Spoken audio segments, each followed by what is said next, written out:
Assalamualaikum warahmatullahi wabarakatuh. Kita lanjutkan pembahasan latihan UAS Fisika. Nomor 7. Dua buah balok dihubungkan dengan katrol licin dan massa katrol diabaikan seperti pada gambar. Jadi ini gambarnya, massa A sama dengan MA, massa B sama dengan MB, dan balok B turun dengan percepatan A. Jika percepatan gravitasi G, maka besar tegangan tali yang terjadi pada balok B adalah. Jadi di sini yang diketahuinya massa A-nya, jadi massa A-nya yaitu sama dengan MA, kemudian ini massa B-nya, jadi MB-nya yaitu sama dengan MB, kemudian ini percepatannya adalah A, jadi percepatan di sini adalah A, di sini sama dengan A, kemudian percepatan gravitasinya adalah G, berarti di sini G yaitu sama dengan G. Yang ditanyakan adalah besar tegangan tali yang terjadi pada balok B, berarti di sini yaitu T-nya, yaitu tegangan tali, di sini sama dengan berapa. Jadi di sini, karena di sini yang ditanyakan tegangan tali pada balok B, kita analisis balok B-nya. Jadi analisis balok B-nya ini kita gambarkan arah-arah gaya di balok B.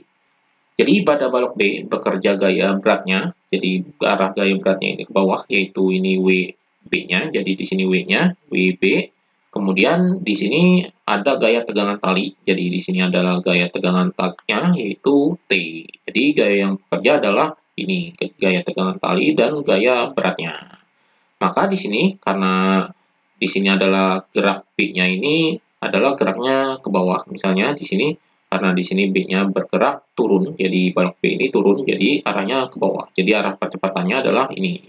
Maka karena gayanya adalah searah sumbu Y, berarti di sini adalah sigma Fy, yaitu sama dengan karena bergerak, berarti di sini adalah M dikali A. Jadi kita pakai hukum 2 Newton, yaitu di sini sigma Fy sama dengan MA. Di sini sigma Fy ini jumlah gaya pada sumbu Y, jumlah gaya pada sumbu Y adalah T dan W. Di sini arahnya turun, berarti yang searah dengan arah gerak adalah WB. Berarti di sini adalah WB, kemudian karena berlawanan di sini dikurangi, jadi di sini berlawanan arah gerak, berarti di sini dikurangi dengan T, sama dengan ini M-nya adalah MB, MB dikali dengan A. Jadi ini rumusnya. Di sini WB-nya ini adalah gaya beratnya, rumus gaya berat ini adalah MB dikali dengan G. Ini rumus gaya beratnya. Kemudian di sini T, yaitu sama dengan MB dikali A.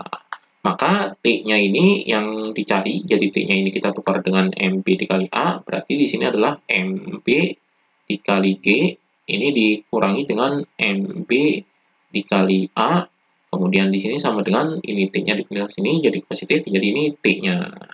Berarti T-nya ini yaitu sama dengan di sini MB dan MB sama, berarti di sini bisa difaktorkan, di sini MB dalam kurung ini G dikurangi A, berarti di sini G dikurangi A. Jadi ini T-nya. Jadi persamaan tegangan talinya adalah MB massa B dikali dengan G dikurangi A. Jadi ini persamaannya. Jadi di sini jawaban yang benar adalah yang E. Jadi ini jawabannya.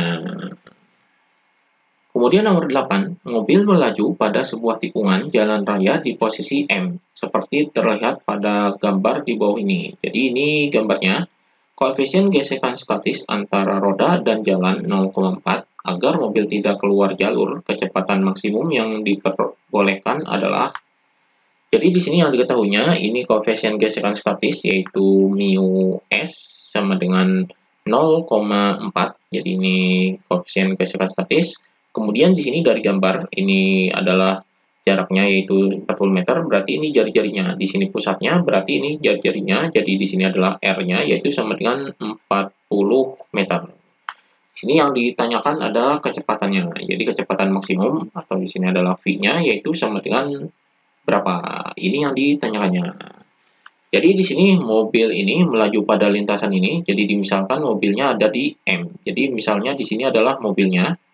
Jadi mobilnya ini bergerak, jadi bergeraknya sesuai dengan gerakan ini. Nah, di sini, ini ketika bergerak, mobil ini bergerak melingkar, berarti di sini gaya yang bekerja adalah gaya di sini menuju ke pusat. Ini adalah gaya sentripetal. Kemudian ketika bergerak ini, ini mobil ini memiliki gaya berat. Jadi di sini adalah W-nya, kemudian karena menyentuh permukaan jalan ini ada gaya normal juga. Jadi ini gaya yang bekerja pada mobilnya. Kemudian karena pergerakannya di sini melingkar gini, di sini ada gaya gesek, gaya gesek yang menahan keluar jalur di sini. Jadi di sini adalah Fs-nya. Berarti persamaannya di sini untuk menghitung kecepatan maksimum ini adalah ini gaya gesek statis dan ini gaya sentripetal. Jadi di sini persamaannya adalah gaya sentripetal yaitu sama dengan gaya gesek statisnya. Jadi ini persamaannya. Maka gaya sentripetal ini adalah M massa dikali dengan percepatan sentripetal. Kemudian di sini gaya gesek ini rumusnya adalah mu S dikali dengan gaya normalnya. Jadi ini rumusannya. Di sini kita hitung terlebih dahulu gaya normal. Gaya normal ini kita hitung dengan ini. Jadi gaya normal ini adalah sigma Fy sama dengan, karena ketika mobil ini bergerak ke arah sumbu Y, ini ke arah sumbu Y tidak bergerak karena pergerakannya ini mendatar, jadi mendatar searah sumbu X. Berarti di sini sigma Fy adalah 0. Jadi ini hukum 1 Newton. Maka di sini kita ambil yang ke atas ini positif, jadi di sini adalah N min W sama dengan 0. Maka W-nya ini di sini jadi N sama dengan W.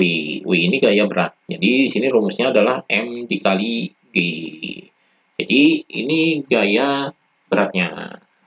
Maka kita masukkan ke sini. Jadi di sini M dikali dengan percepatan sentripetal. Rumus dari percepatan sentripetal ini adalah V kuadrat per R. Jadi V kuadrat per R ini percepatan sentripetal. Rumusnya adalah ini. Kemudian di sini sama dengan mu S dikali dengan ini normal ini adalah ini, yaitu M dikali G. Jadi di sini M dikali G. Maka di sini ini masanya ini sama, jadi di sini bisa dicoret masanya. Maka untuk menghitung kecepatannya yaitu V kuadrat sama dengan R-nya ini dipindahkan di sini, jadi mu S dikali G dikali dengan R. Jadi V kuadratnya adalah ini, kita masukkan angkanya, kita hitung terlebih dahulu. Jadi di sini mu S-nya adalah 0,4, jadi 0,4 dikali G-nya. G-nya di sini tidak diketahui, jadi kita anggap percepatan gravitasi ini 10. Kemudian dikali dengan R-nya adalah ini 40. Maka hasilnya di sini V kuadratnya adalah sama dengan ini 0,4 dikali 10 dikali 40 adalah 160. Jadi V kuadratnya adalah 160.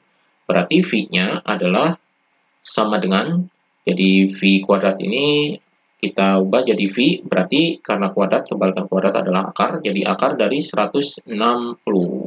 Jadi akar 160 ini bisa diuraikan, yaitu akar 16 dikali dengan akar 10. Jadi 160 ini diuraikan menjadi ini, akar 16 dikali dengan akar 10. Hasilnya adalah sama dengan akar 16 ini adalah 4, jadi 4 akar 10. Jadi ini kecepatannya 4 akar 10 meter per second. Ini hasilnya. Jadi di sini jawabannya adalah yang C. Jadi ini jawabannya. Demikian pembahasan latihan US Fisika.